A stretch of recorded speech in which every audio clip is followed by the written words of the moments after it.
Now, a lot of you don't know this about me, you're not aware of this, but I actually really enjoy reality television. This is something that I like to watch with my fiance because essentially what you're watching is like a funhouse mirror version of people. They're going on television, likely to increase their levels of fame, looking for their 15 minutes, and this causes them to act in very weird, very odd ways, which are great for our entertainment. Now, I am aware that reality TV is heavily edited, and there's all sorts of techniques that are used by production in order to get the narrative that they want to tell throughout the course of the series. One of the things that you might not know is that if you sign up for a reality TV show, one of the things that they force you to do is maintain your haircut and your style in general as much as possible so that they can edit you out of continuity in order to paint the story that they want to tell. So they'll film a show over the course of months, but you might likely see early on in the show stuff from month 2 splice into day 1 of the show in order for them to make the narrative that they're trying to make. So it is very deceptive by its very nature. One need only look at any of the leaked contracts of the reality shows to understand that, but also the people are incredibly sketchy because reality TV shows work in some very interesting ways. There's season 1 where people don't really know how to be on television. They're signing up for something that has a relatively new premise, and this is where you get some of the most awkward and crazy interactions between people. However, once the show becomes a hit, once it becomes a phenomenon, all of a sudden you see these people coming on that know how the show works. So they manufacture drama and they're clearly trying to increase their profile, not look as bad as possible, and essentially paint other people as the villains in their story in the hopes that they get a good edit. And what we're going to talk about today is season 3 of Love is Blind, because what we see in this show is a perfect example of that. Now, before we get into this, I have a sponsor, so I'm going to toss it to the sponsor, and then we'll discuss all of this on the other side. Have you heard of diet resistance? Well, this is a phenomenon that occurs because your metabolism really starts to slow down as you age,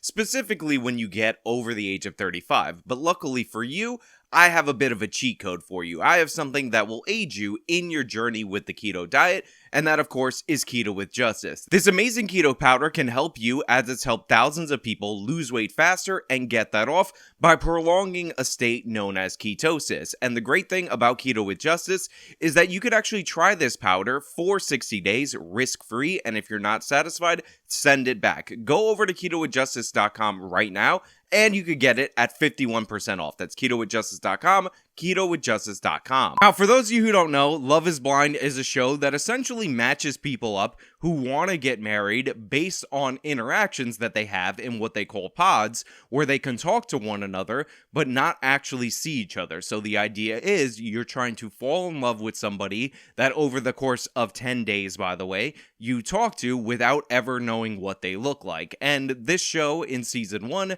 actually had some very wholesome love tales. It had some awkward moments for sure, but essentially what they did for season 1 was load up the cast with attractive and successful people, have them talk in the pods, and then when they matched up, they mostly became successful, although definitely with an asterisk of not all. And you could just look at the cast and the couples from season 1, and you can look at their careers and understand that this was clearly skewed in such a way to produce the optimum results. One of the guys that was actually in season 1 worked in robotics, so a high-end STEM career, but was also a volunteer firefighter, so he was in excellent shape. Needless to say, when you come out of talking to this person and connecting with him emotionally, and you see this tall, in shape, handsome man with a very successful career, you're likely going to get on board, and that's likely going to be conducive to producing positive results. And they actually got a ton of criticism for this. So what you saw in season 2 and season 3 was less glamorous looking people, less glamorous looking jobs, and as a result of this, what you ended up seeing was a higher divorce rate, aka 100% in the divorce rate from season 2. And in season 2, you also had some very shady people that were clearly trying to look their absolute best or present themselves as super talented in order to be on TV, just like this guy, Sal, who would go out and play music all the time and try to get attention, although the girl that he was with was also trying to one-up on him, so you had a bunch of forced, awkward, and cringy reactions between the two. Now, each and every season has the dumb, boring couple that you know are going to say yes at the end of it, but everybody else is up in the air. But then we moved from season 2 to season 3, and season 3 was a case study in a bunch of different things, just like seasons 1 and 2, which is how older women who are single in their 30s actually behave in such a way that makes you understand over the course of time why they're single. And this season was especially bad. The couples were especially terrible as matches, except for one. And there was one specific couple that actually was going to be a disaster, and one of the people were hated from the editing, although that completely turned around once you got into the later episodes. Yeah, man, it hurts. Yeah, I guess it's a good moment for that. It's okay, them dudes.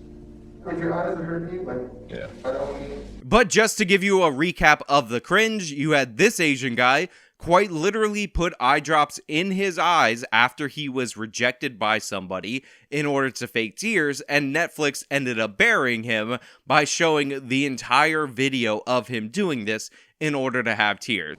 I never thought I could care for someone that would bring me to tears. Haha, very funny. You guys all get to laugh at the cringe of somebody who can't fake tears and thought he was going to get a favorable edit from the cameras, but absolutely did not. And then you have the couple. So there's the boring couple. We're not going to talk about them. They seem like a relatively nice match, and they're married at this point in time. Spoiler alert. So I'm happy for them. But then there's the couples, which are 31-year-old women matched up with 25-year-old dudes. And of course, these ended up being the most disastrous of all the relationships. First and foremost, you had this guy, who is the worst guy ever, repeatedly telling people that he did not find his wife attractive, telling his wife that he didn't find her attractive, and telling her that he found another girl on the show much more attractive. How was it talking to her? Talking to Raven, it was good. And seeing her in the flesh, it makes sense. Like, gorgeous girl. I told her this. I was like, listen, like, on paper, me and you make sense. You're gorgeous. You're fit. Like, we look good to the naked eye. If you were to look at Raven, look at me, and we're at a bar, we're at a restaurant, that would make sense. Now, watching this couple was essentially like watching a car crash in slow motion, because you have Nancy, who seems like a nice enough gal, the 31-year-old woman who has a 25-year-old who has repeatedly told her that he's not attracted to her, essentially fall fully into delusion, thinking it's all going to work out, despite the fact that she's at a completely different place from this person in her life, and he's doing everything in his power to convince her to break up with him. If we held a wedding right here, right now, what do you think the answer would be? Yes. Yeah. Your answer right now would be yes? Really? Even though we've never gone through any challenges? Yes. You don't know how I handle any conflict. You're gonna jump into this as open as we can.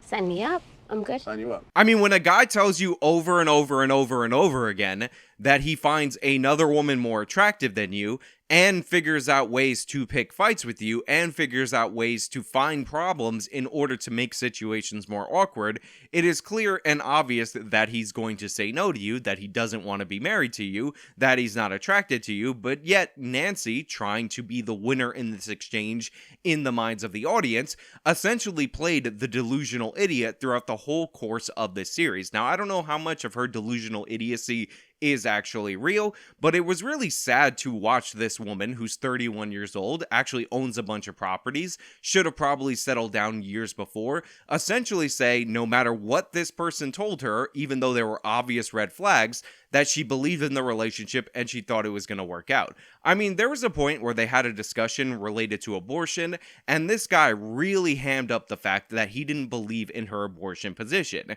Now, it wasn't the fact that he was pro-life. He actually has an absolutely ridiculous position when you think about the logic, because he essentially made the argument that he's pro-choice, but only one time if you're a teenager and you make a mistake, and therefore, after that, he's not into it. My stance on that is like, if it's unplanned and you're like youthful and still learning, I think you can get one pass. And then after they had this argument, which is obviously tied to not only his values and her values and his family's values, he decided to bring this up specifically when they met the parents in order to get the parents to turn against her, because he was really trying his absolute best to make Nancy pull the plug on the relationship, although that never worked out for him, and he eventually had to say no so that he could be the bad guy. And I will give credit to Nancy's family, because the brother seemed like he wanted to stab this guy, and he knew he was a fraud, and the mother, like many Hispanic mothers, wanted to be the center of attention. But yeah, this was an absolute disaster, and much of the hate of the show should be directed to one Bartise. However, a lot of it was directed towards Cole and his relationship with Zanab. Now, while everything about Bartise screamed fake, while everything about him screamed, I'm a bad guy here for fame and not trying to get married to anybody, I mean, he quite literally told his short Latin American fiance that he was only attracted to tall, attractive, blonde women, and obviously, since she was not that, that was an obvious hint. A lot of the season's hatred was directed toward one Cole. In fact, I would say for 10 of the 11 or 12 episodes, counting the reunion, most people thought that Cole was one of the biggest scumbags of the show, because Cole had awkward moments where he would tell his fiance that she was a 9 out of 10, but 2 other girls were actually 10 out of 10. And then I asked you to rate me. I was like, you're a 9 out of 10. Uh-huh. And then you were like, is there anyone here who you think is a 10 out of 10? I was just like, Yeah, Colleen. I was like, maybe one person, which... No, you said 2 people. Stop. Raven and Colleen, which, like, I mean, come on, duh. But still, though. Now again, as somebody who's watching this from home, and I'm seeing a 25-year-old young, attractive dude with his whole life in front of him, dating a 31-year-old woman who has a whole bunch of baggage that leads her to be single at age 31 on a reality TV show, I thought, like in the other couple, that this clearly and obviously wasn't going to work out. And the way that the edit was cut made Cole look like an absolutely immature and bad person, although, in my opinion, he was not portrayed as bad as the other guy that we were talking about. However, the clips of him were quite cringe, and they were played up a lot in order to paint him as the villain throughout the majority of the series. However, things started to change a little bit when you could see some of Zanab's manipulation and some of her bad tactics and bad faith actions throughout the course of the show. A perfect example of this is when Cole was making dinner for her, and she came in with all the criticism of the world, and you could tell that this young guy, who honestly might be more idiot than manipulative, was trying to impress her, and she just was not having it. I'm gonna play a little bit of that interaction with you so you could see the worm turn a little bit. Have a stemmed glass? Yeah. Please. Thank you.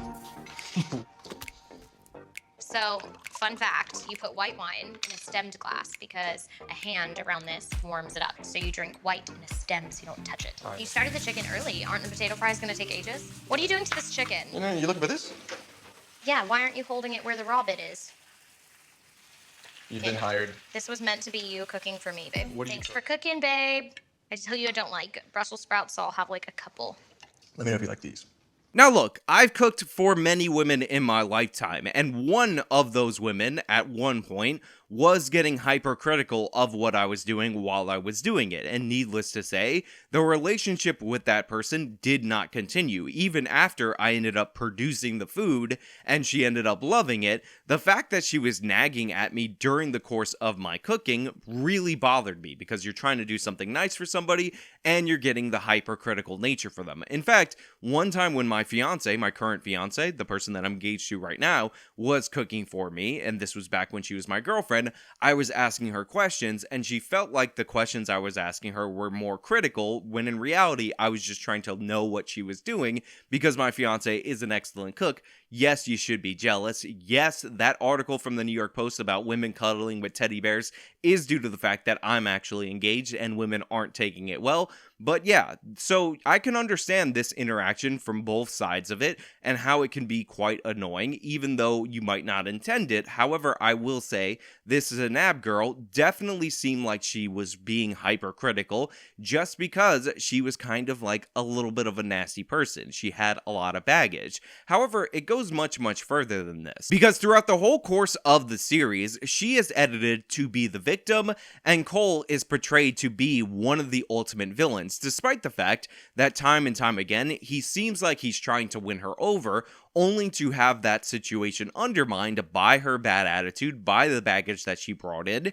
And looking back, you can see that even some of the worst interactions that they had that made Cole look the worst were actually recontextualized by later events. Now, the premise of Love is Blind, if you guys are unaware, is that they will go to the altar and essentially make the decision whether or not to marry somebody or not marry them in front of their families, in front of the cameras at the altar. And for most of the cases, we ended up seeing the result that we expected. The boring couple that actually seemed to work, and I'm calling them boring because they seem to work, ended up getting married. The one where the guy looked like he was taking the girl hostage also got married, which by the way was incredibly awkward. Just look at this woman's face during the reunion, and by the way, the whole time during the reunion, he seemed to be talking directly into her ear. It made me uncomfortable. It should make you uncomfortable by watching it. Somebody send out a search party for Colleen. I don't think things are going well for her. But then came the wedding between Cole and Zanab, and when Zanab came up on the stage, all of a sudden, out of nowhere, at the wedding in front of his friends, she decided to unload on him. She totally tore into him in front of everybody in what seemed to be a calculated attack in order to humiliate this person. As much as I have wanted it to be me and have tried to manipulate myself to be that person for you, the last 2 months have not been like picture perfect. You have disrespected me. You have insulted me.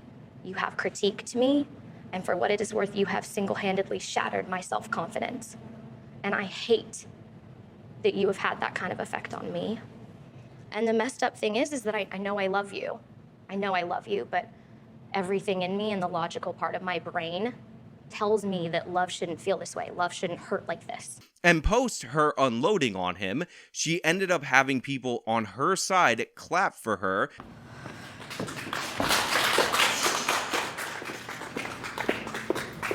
making it seem like she planned this out with her close friends, and they all marched out in unison behind their girl. Now, this Yas Queen moment, this slay girl kind of situation, ended up being shot and edited in such a way that it was supposed to make Zanab look like a hero, finally standing up to the bad man that had been destroying her confidence and all of this throughout. However, Cole's reaction, which was absolute shock and being stunned, really started to turn the worm for a lot of people on him, making him seem far more sympathetic, because in reality, if she had all of these problems with him, why would she tell him for the first time at the altar in such a coordinated and planned out way in order to maximize the impact? This seemed like a very petty, cold, calculated maneuver, and things only got worse during the course of the reunion, because what you saw during the course of the reunion was the fact that Zanab had essentially poisoned the other members of the cast against Cole in order to make him out to be the absolute villain. No, it's hard because I think Zay is such an incredible woman. Cole, do you know what Alexa's talking about when she says that we don't know? I'll just say it. It was the tangerine thing. Oh yeah, I'm telling you, seriously, eat all this tangerine. Literally never happened. Cole, it's great. I'm a liar. I'm bipolar. Like, your words to me do not do anything for or to me anymore. They don't. They did. Back then, they did. Say, I'm not the one trying to hurt you right now. You're making up a story. The truth. You can start with that. Why do you hate me, Nancy? What did I do? Because Zanab is my girl, and everything that I know happens behind closed doors. Like, that you it's don't not know shown that on happened. there. And this young 25-year-old immature person looked like he got hit by a bus that he wasn't looking for, because he had no way to deal with this. How confusing is that? That if I was this horrible the whole way through, but on the day of our wedding, you still care about me, but I've already destroyed your self-confidence. I've already done all these things. And like, why were you there? Like, that's what I'm saying, Zay. 'Cause Like, I wanted because I to- wasn't treating like I that. wanted- You know I was doing my best to work things out with you. And you saw a 25-year-old man completely break down emotionally, talk about how he feels like he's being lied to or gaslit or something because he never got this version of this person until the altar. I didn't understand our wedding day. Like, it didn't make sense to me in any way. I was like, how do we get that from, like, everything you and I had gone through? And that's why I never texted you. Because I was just like, I'm going to go bury myself in work and just not ever date anyone again. Because that was hell. And then all of a sudden, after the episode airs, I could have dragged you. I could have dragged you for everything. she keeps hitting him over and over and over again, trying to destroy his reputation as a man in order to elevate herself as a victim in order to gain praise from social media, from everybody who that Yas Queen moment was aimed after. And that leads us to the Cuties controversy. People had known things that had happened, like the trying to control what I ate and me changing my eating habits. People, a couple of my friends knew. They were COVID Sorry, he testing, did so that? okay. Yeah, it was. That's hilarious. I never once cared about what you ate. What are you talking about? I stopped eating. I was eating like a banana and a teaspoon of peanut butter just so I wouldn't like pass out on the long days we were filming. The cutie story that didn't make the cut. And who would have thought that Netflix, the streaming service that was basically the beginning of all the streaming services, the thing that killed Blockbuster, would end up having a controversy over Cuties? Not me, not you, not anybody out there online, but essentially the way this broke down, and I will play it for you because it actually comes from another castmate, is that Zanab said that she was going to eat 2 Cuties, and Cole told her in a very nasty way that she shouldn't be eating that because he wanted her skinny, and this helped destroy her confidence. Was one day, it was like 2 p.m. We were still filming. I hadn't had a chance to eat, so I grabbed 2 Cuties, like little tiny oranges that fit in the palm of your hand. And he looked at me and he goes, "Are you gonna eat both of those?" And I said, "Well, like, yeah, that's a serving." And he goes, "Well, we're going out to eat later. Like, maybe you should save your appetite." Oh my God. I cannot believe that you would say that, Zay. And this was a whole thing, and Cole did not remember this interaction, but Zanab had not only remembered it, but she had told multiple different people, and this is one of the reasons why the cast was almost completely turned on Cole during the reunion, because obviously, if you have a woman who's a reasonably attractive woman, who is saying that this guy was trying to control her body, was attacking her for her image, was doing all these horrible things, you're likely going to be on this person's side. And nobody learns the lessons from the Amber Heard trial, obviously, and they end up believing the woman, and based on what was presented to us throughout the whole course of the series, you could actually believe that Cole was not this great person, that Cole didn't know how to be in a relationship, and maybe Cole took it one step further and was actually an abusive kind of partner, at least emotionally abusive. But the thing is that as this exchange went on, I started to feel like Cole was getting the raw end of the deal. You had somebody who seemed to be very cold, very calculated, who in advance poisoned the entire cast against one person, and this guy who's coming off as really genuine and not able to fight back. Obviously, one of these people looks like they're coached by a PR team, and the other one looks like they're reacting to everything on the spot, and that is not doing him any favors in terms of how he's perceived, because he doesn't really have a good defense, and while one person is being very cold and calculating and very precise, he just seems to be emotionally all over the place. And then I watch it, I'm like, yeah, I'm a dumbass. Like, what was I saying? I'm like, I don't even know the context. Like, it doesn't matter what the context is. Like, I said some stupid things, and I'm really sorry. So I understand where you're coming from now, and I was somehow not seeing that I was doing those things. I know you're sorry, but I forgave you a long time ago. Why am I crying? Damn it. So this is probably as bad as it gets right here. He's saying the whole entire time he doesn't remember these interactions, he doesn't think he came off this way, and she has told so many people and repeated this story so many times, and she says it with such confidence that he is now apologizing and saying, I guess I didn't realize I was doing it, thus accepting her framing of the issues. This is what the kids who overuse this term way too much call successful gaslighting. And again, you contrast that with her saying, I've already forgiven you. It's okay. Don't worry about it. And all of these things in order to elevate her.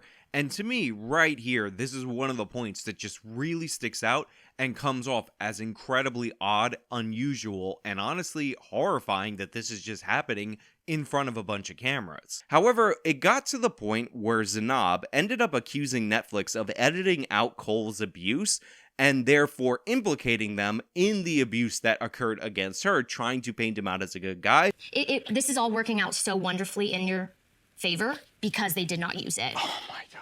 But I'm not crazy. I'm not a Please air pathological it. liar. If you have it, please air it. And this caused the producers over at Netflix to find this Cuties interaction. And when it was played at the end of the show, it totally changed everything. Please be almost 7 o'clock. Oh my gosh, the time is moving slowly. We can plan 2 weddings before this dinner reservation comes. I am glad that I asked about your family though, because I just had this feeling that it was going to be like all of your family and none of mine. But now that I know that, my like, guest list will absolutely complement yours. your mom's side is all in England. How long of distances are they apart? Like 5 hours or something? Like, isn't it super cheap to fly within England? So we could fly them all to the same place in England? I think we'd probably just do it in my mom's hometown, which is where all my cousins and my aunts and uncles live. So that doesn't sound like a massive undertaking. It wouldn't be. It wouldn't be if we were having like a reception in England. That's what I'm saying. Right. Now, you might be thinking right now at this point that this is boring. They're talking about family, they're talking about the order that they're going to visit their family in so that they can announce themselves as a couple. This is bland, this is uninteresting. However, I do want to note some of the body language here, the tone of voice, etc., because Zanab is already annoyed at this point. You can see it on her face, which is why I freeze-framed on this moment. Also, I have to break this up for copyright reasons, so this counts as me adding commentary for fair use. Sometimes I wonder if you hear the words that I am saying. You already know I don't listen half the time. Facts. Did everybody hear that? You just talk a lot of coal. I talk a lot of coal? What does that even mean? Like a lot of it is just like you like either breaking out in song, dropping some bars. So again, right here, you can tell even though Zanab is annoyed, Cole is not necessarily coming at this with bad intent. She just used his name as a synonym for talking trash, but he doesn't seem all that bothered by it, although I did freeze frame on a frame that makes him look really sinister. One of the side effects of having facial hair when you have this hue of blue in your eyes.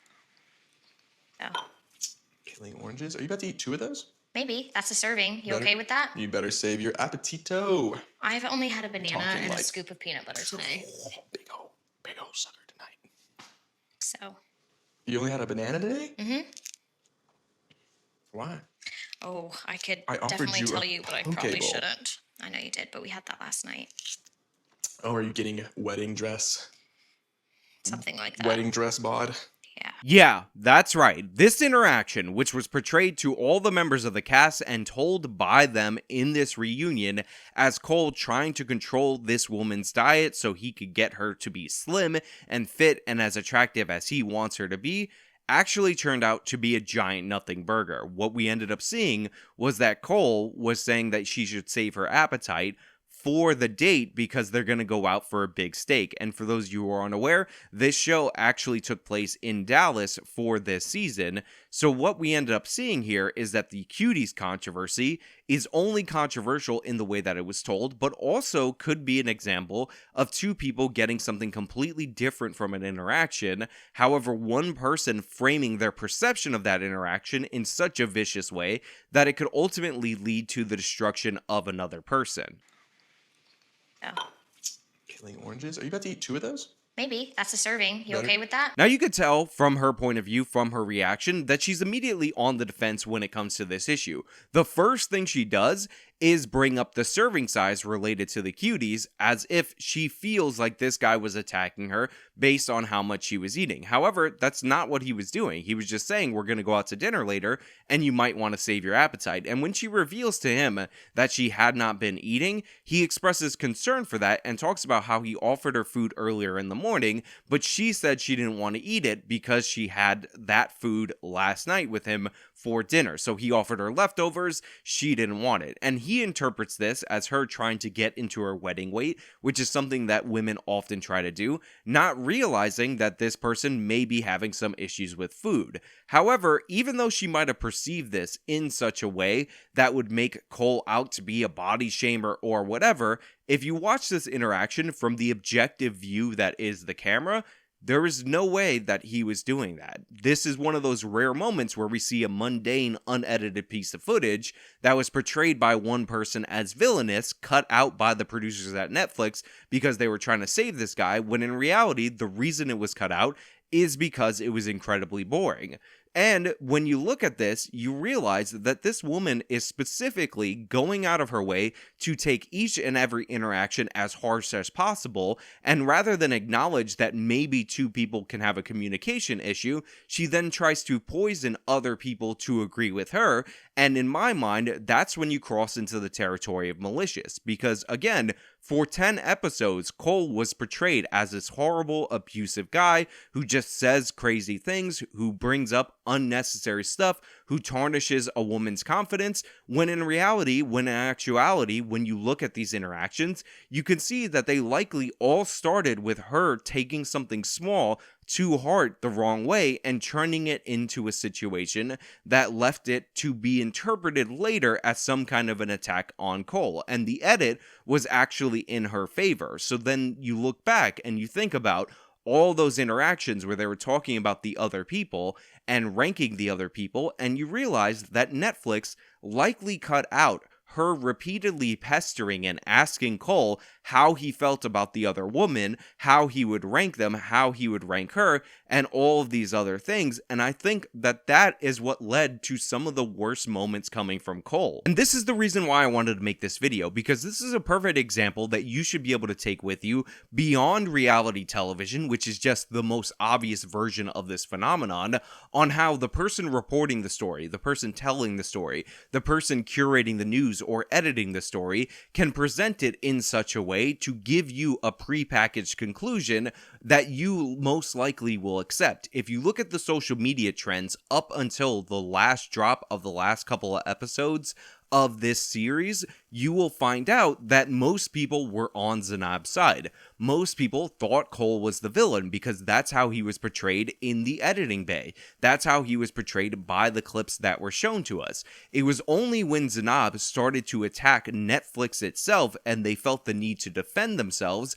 that they released the clip that she accused them of withholding in order to protect the abuser that was Cole. The whole edit was on her side. If she had not taken it to such extreme levels, we likely would have never known, and Cole would have likely had the rest of his life ruined based on the bad edit that he received. And other reality stars have talked about how they receive terrible edits due to the fact that they have poor relationships with production that ultimately ended up following them decades later, because yes, reality television has been on for such a long time, into their lives, costing them jobs and all sorts of other opportunities. And Cole was going to be one of those people. But it turns out what we saw underneath it all was the mundane. We saw somebody who has a ton of baggage, who takes everything ultra harshly due to the fact that she has her own insecurities, and who seeks validation externally and participates in toxic behavior by trying to rally people on her side